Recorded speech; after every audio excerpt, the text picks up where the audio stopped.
When it comes to the major things facing Australia on a very deep level, ultimately is and this is very philosophical. Ultimately, we don't have a story anymore.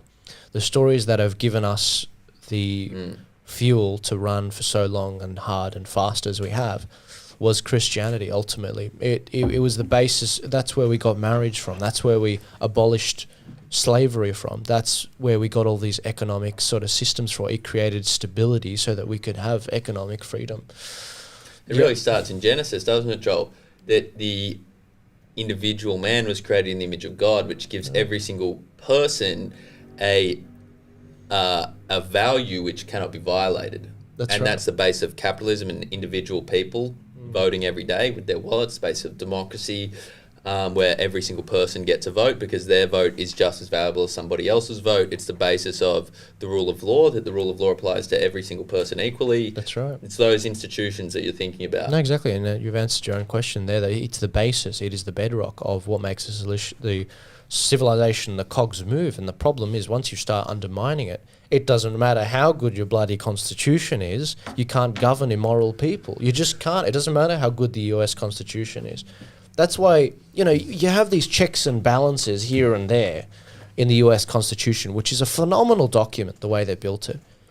But if the people aren't right, if the people are so corrupt to the core and immoral and they don't believe in truth anymore, then you're going to have a situation where you're going to get to the last safeguard and it's still going to fail. Then you're going to go through, as Ricardo says, 1,000 years of darkness before you actually can return back to the point where people are like, okay, let's go back to basics. That's the problem. Maybe we do have to go through this crisis. Maybe we will fail this time around. I hope not.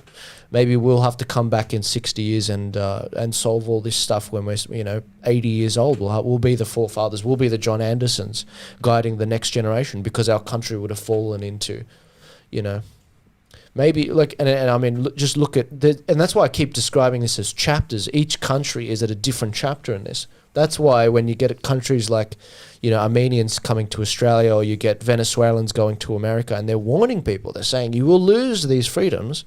You need to bloody listen to those people because they might know something you don't know. That's one aspect. That's sort of the deepest aspect, and it's never talked about by the conservative movement because you've got to stay away from religion and be inclusive and all that bull crap.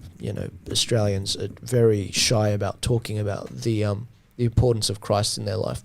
Meanwhile, you've got the Middle East. You've got the Christians in the Middle East, like some of my cousins who have been beheaded for their faith by Islamists. They're willing to die because of it.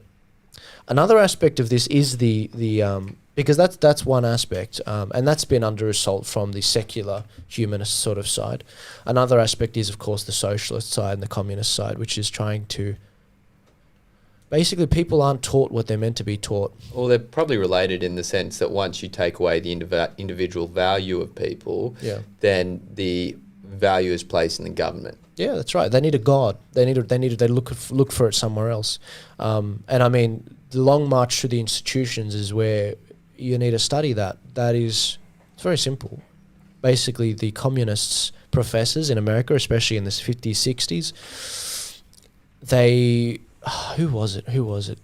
Antonio Gramsci. Yeah, Gramsci, and there was another guy I'll think of his name in a second, who was the first person to bring over critical theory. That's right. Yeah, so there's Horkheimer, Adorno, and Mercuse, so the Frankfurt School, the three guys who came over from Frankfurt in Germany and then founded, and they were started. Quick backstory on the Frankfurt School for people who don't know. Basically, there was a really rich, there was a kid who was son of a rich guy, and by kid I mean probably a guy that's like 30, very caught up in the socialist thing, Messiah complex, as young kids tend to get, like us. Think they know how to save the world. So what he did was, with his dad's money, he built a school, university, got all the best socialist professors from Europe, communist professors, paid them a bunch of money, taught in Germany. Now, when Hitler took over, he was like, didn't like the socialists. Now, we don't like Hitler either. Just preface that, we don't like that guy.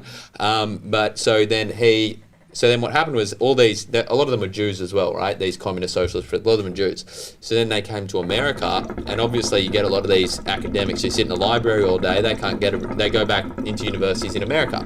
And so then that's how the critical theory starts. That's how intersectional feminism starts. That's how everything which is opposed to the individual rights professed in, let's say, the best piece of Western political theory in the Constitution comes under assault. That's right. Well, that's right. The key thing with the Frankfurt School is basically what happened was communist theory basically dictates that after kind of like a substantial upheaval, what is supposed to happen is there's supposed to be a revolution of the proletariat, which is that the proletariat is supposed to rise up, assume the means of production, and take over. Now, unfortunately, in post-World War, they had to explain why that occurred in Russia and it didn't occur anywhere else. And so basically kind of the fundamental basis of communism, I guess the formula that Marx put forward could not be validated in the terms that he provided. That was also in tandem with, in the post-World War II economic booms all across the Western world in particular, where the working classes were doing so much better.